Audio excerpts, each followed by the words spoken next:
Welcome to the 50 for 50 podcast for Sycamore View Church in Memphis, Tennessee. I'm your host, Anna Moser. In 2028, our church will turn 50. As we look forward to that celebration, we're taking a look back at the stories and people who have shaped our church. 50 stories over 50 months to celebrate 50 years. I encourage you to jump on our website, sycamoreview.org/50-4-50 to watch a short video telling this month's story. We'll be diving deeper into that story here with a special guest each month. So let's jump right in.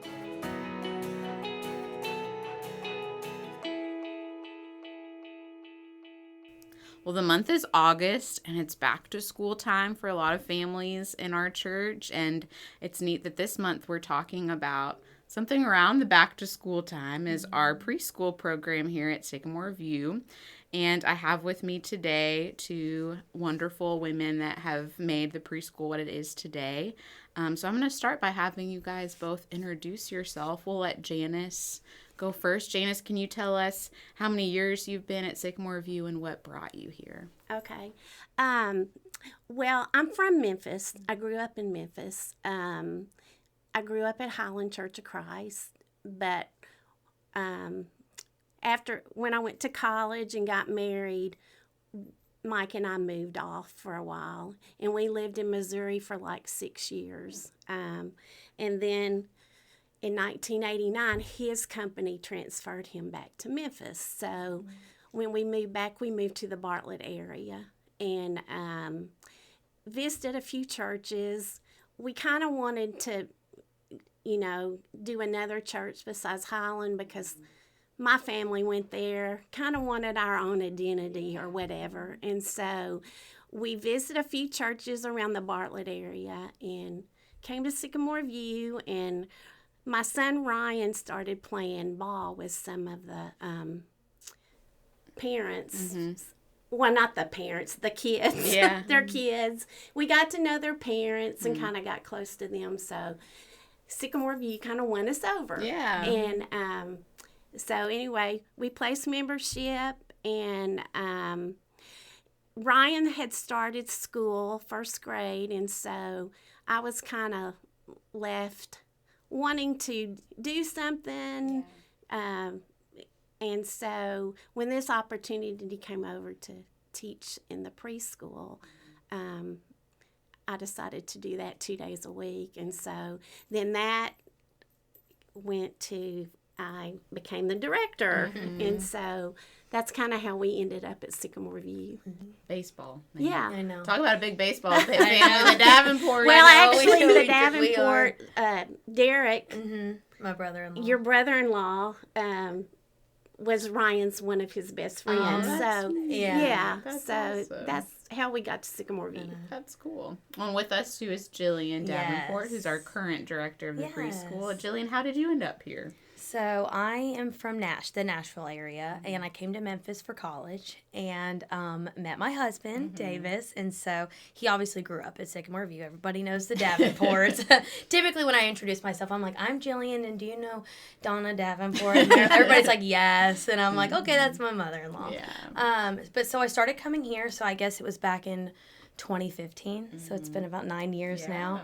And me and Janice sit by each other in church, so we just were friends being at church together and stuff like that. So, and I love Sycamore View. I love the people. Everybody here was just so welcoming and kind, and I don't know, there's not a lot other place like it. That's awesome. And I love, wasn't Janice the first one that approached you about Yes. applying to be the director? Yes. And it was like on a Sunday? Yes, and she was just kind of like, what would you think about this? I was like, no, Janice, not me. What are you thinking, And she was like, well, just think about it. And I was like, okay, I will. But in my mind, I was like, there's no way I'm going to do that. Yeah.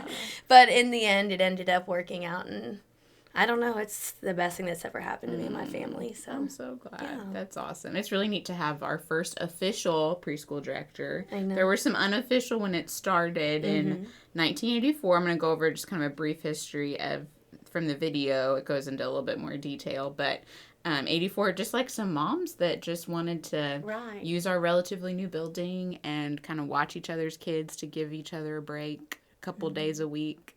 And from there, it morphed into when you came in like 89, 90.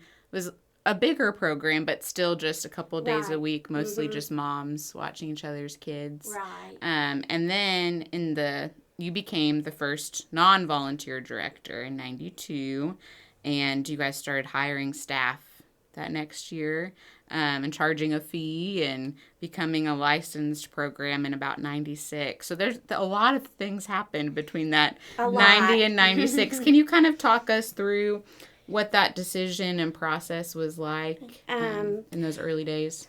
Well, like you said, it was just kind of a volunteer. They did have one teacher in the class. When I started, they had one teacher that was paid a little.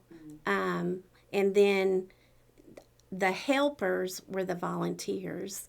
And I think we had 4 classes when we started, like the nursery area, room 105, and then there was 2 classrooms over in the gym area that we used. And so it got to be where a lot of moms were going back to work, and they didn't want to volunteer anymore, and they needed a break. And so there was a lot of things that went into it just to be maybe more relevant with the community, saying that we were licensed, that we had rules we have to follow, and for the safety of the children, because I know when I came there was no background check. It was just kind of, you drop your kid off, and you hope the person takes care of your children. Kind of that, not to say that we didn't make it safe, right? But, when everybody knew each other, then yes, but then once you started bringing in people that you didn't know, they wanted to know who the people they were. started asking more questions, like, have you had CPR? Are you background checked? Stuff like that. So we felt like we needed to be more relevant, and we needed more teachers that wanted to work, because a lot of the moms were going back to work. And then, a lot of moms just want a break from their kids. And it was too, like, in the schools, it was getting more like the kids needed to know more when they start preschool. Socially was the big thing, like learning to share, and, not necessarily knowing all your ABCs and stuff like that, but knowing how to get along with kids, knowing how to share. And so that's kind of why we decided to get licensed. And we wanted to go more days. A lot of parents were needing more days too. So we decided that that's what we needed to do. So we approached a few of the elders, and they said go for it. But it was a lot of work. It was, sometimes it was like you were ready to throw your hands up. Forget about it. Never mind. We'll go back. Because there was so much code enforcement, bringing it up to fire code, maneuvering rooms, having enough space for the kids and things like that. And I got a lot of no's thrown at me. And I learned not to take no for an answer the first time. God taught me a lot of patience. And he taught me not to take no for the first answer. He answered a lot of prayers during that time. And I felt like from the beginning, God's had his hand in what we've been trying to do, So after I've been here 35 years and sit back and look at everything that's happened and how hard some of the stuff was to go through, that I see he had his hand in it. He knew all along that we were going to succeed, and it was going to become what it's become. And so that's kind of how we started. Yeah, that's amazing.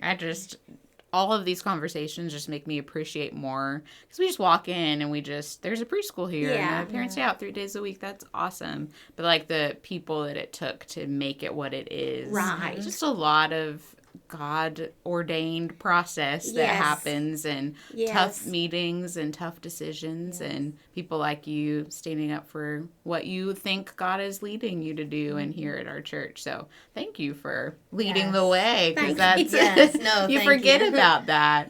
That all that it took to get here. So that's it was huge. a lot of work, but I wouldn't have had it any other way. It just become a passion, and I guess that's why I've stayed so many years. And you still show up from time to time helping Jillian out. Well, it's hard to let go when you've been here that long. I bet. But it's been put in good hands with Jillian. Thank you. No, I had big shoes to fill. For sure. I'm always like, Janice, come back whenever you want. Just come hang out with me for a little bit. That's good. So let's fast forward to today. Jillian, you are gearing up. You've been here a lot the past couple weeks, getting rooms ready for your second year of being the director. How are you feeling? How's it going so far? I'm really excited. Good. I always tell people this is probably my favorite job I've ever had. Everybody, all the teachers that I work with, everybody in the church is just so supportive, so kind, and everybody's just doing it because we love kids, and so it's really easy to come to work every day when you think about why we're doing what we do. We love kids, we love families, we want to be a part of the community that helps families, and helps kids grow developmentally and socially and emotionally and all those things. So I absolutely love this job. I have been up here a lot, school starting, and there's a lot to do. There's a lot of behind the scenes stuff that you don't think about when you think about school starting, which was something when I first started last summer. I was like, yeah, let's do this. And I was like, this is a lot, And so I'd been in administration but never director before. And so coming in and doing it all, I have the groove now. We had a great first year last year. It was wonderful. We had a lot of fun. We had a lot of kids. We have more kids coming this year. And so I'm really excited. We have some new teachers, and I don't know. I love what I do, and I love Sycamore View, and I tell everybody about it. I'm like, I know I'm the director, but we really do have the best kids and the best teachers. So that's awesome. It's a wonderful place. Good. And it does seem like every year there's teacher spots to fill, but always line up people that some people from Sycamore View, some people not. And it becomes a family of women that are working together, and it's a sweet community. What would you guys say is your favorite part of your job as director?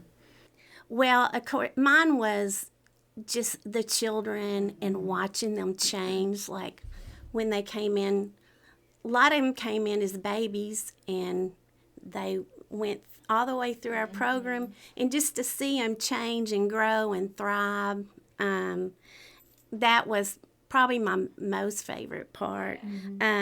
Like learning the families, learning their stories. Over 30 years, it seems like I have so many friends that I've met, through the preschool. Their families, they feel like they're my family. Because we have some families that have had 4 and 5 kids come through our program, so they've been around for a long time, and that's why it was so hard to leave, because their kids would bring their kids back, and you just get to know them, and they are part of your family, and you learn their stories and what their needs were, and just helping them maneuver through life was, I guess, my favorite part. You stole both of my answers. I'm sorry. Because that's maybe the part of being a director. You have, mine, of course, first is the kids. I love the part of being the director versus just being in the classrooms. I get to go in all the rooms. So I get to go in there. I get to love on the little monkeys, and then I get to go in the campers and go in there, and everybody's like, Miss Jillian. And so I love doing that. I know I should be in the office more, but I can't help it. You got all these cute kids in the school. I have to go around and say hi to all of them. And And then also, I feel like the diversity of Sycamore View. I feel like I've worked at a lot of schools, and something that's very unique to Sycamore View Preschool is the diversity. I mean, like Ashley had kind of talked about, we have families that speak all kinds of languages from all different kinds of backgrounds. We have single parents, and we have divorced parents, we have grandparents taking care of kids. And so being able to be a part of all these people's lives and learning about them and getting to be on the journey of them raising their kids and seeing their kids grow. Right. And that's so special, Yes. And then, seeing the kids later on down the road when they're like in first, second, fourth, fifth grade, and you're like, I remember when you were just a sweet little baby, And so just seeing how much they've grown and their life, it's really, really awesome. And then when they come back and they're seniors and they'll say, do you remember? You'll say, do you remember me? And they'll go, no.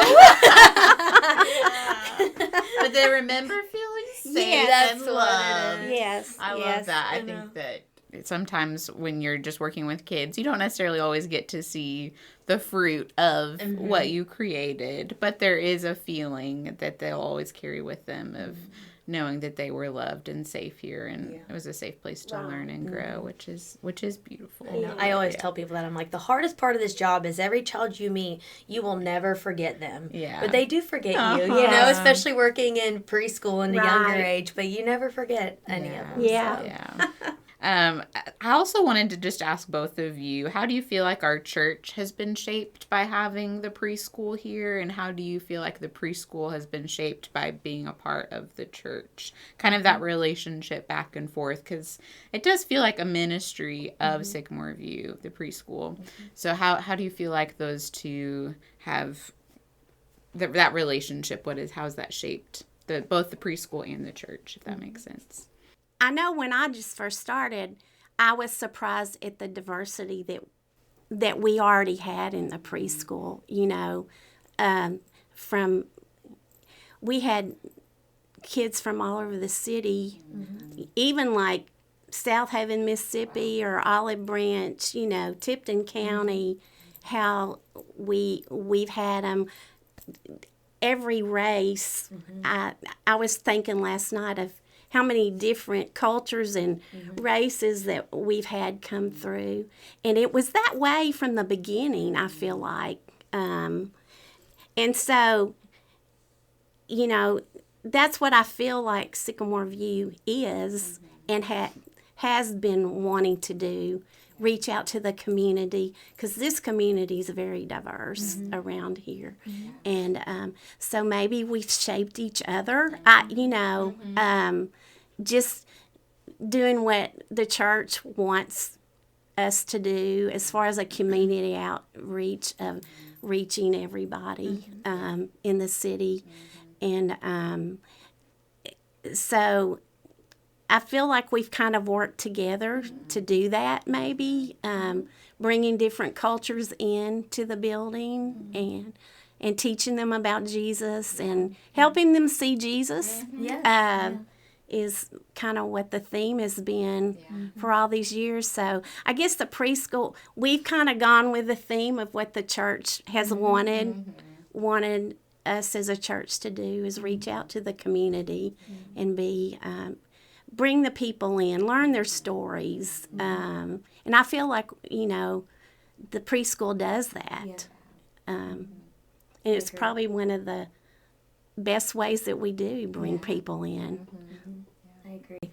Yeah, I would say a big thing that the church, just coming in, obviously I haven't been here for all these years, but something that I've noticed in other preschools that I feel like as a blessing from the church that we haven't had to deal with is the church lets us use the church and not pay. So we're not paying for utilities, we're not paying to be here, which is a huge expense, when you are running a preschool, and all of the resources that we've been able to use and the church has gracefully shared to keep the preschool going is, I think, a really big blessing that sometimes gets overlooked. I feel like, it's like that's a huge part of having a preschool, is having a facility that's safe and taken care of. And so I feel like that's a beautiful relationship the preschool and the church have, being able to, share the facility. And also, I think the preschool's been a blessing to the church because,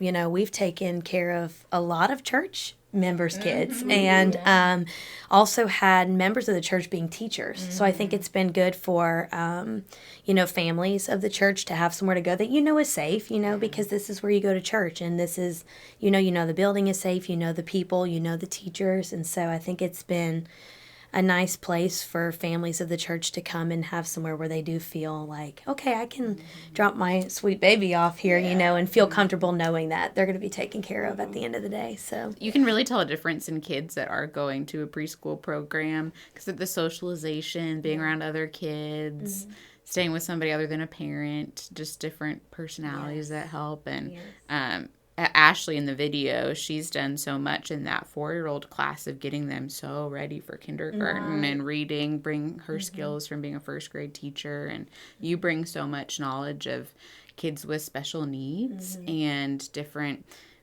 difficulties that kids might have in learning, which is something that continues to be a challenge. And so that expertise is so helpful to you. And so there's just so many things that I'm really thankful for, the knowledge that the teachers and directors have brought in to help our kids and our community kids. And I also think of times where I think people weren't able to pay tuition at times. Right. And it was always a safe space to be like, hey, we'll figure it out. Yeah. And I think that that's a beautiful testament to the way that the church is like, like the finances have always worked out. It has. They do. They do.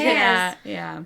It's God having his hand in it. Is, It because every year there's always been somebody that was in need financially that we tried to help. So that was a great part that we were able to do that. Yeah. Well, I'm just so thankful for the preschool, and I'm thankful for other things like Boys and Girls Club, that our building is never just sitting here empty. No, It's there's always something going on. And that's a good thing to have happening because it's not a building that just is used on Sunday and Wednesdays.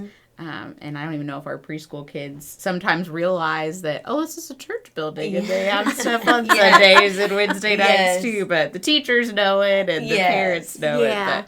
But that's just really, really neat. So I'm thankful that our building gets lots of use. As we look forward to turning 50 in 2028, I'm asking each guest on the podcast to kind of share a prayer or a hope for our church. Especially for you guys as it comes to the preschool and children, kind of what you are hoping and praying for the future of Sycamore View. Well, my hope is that it'll continue to grow and to thrive like it is now.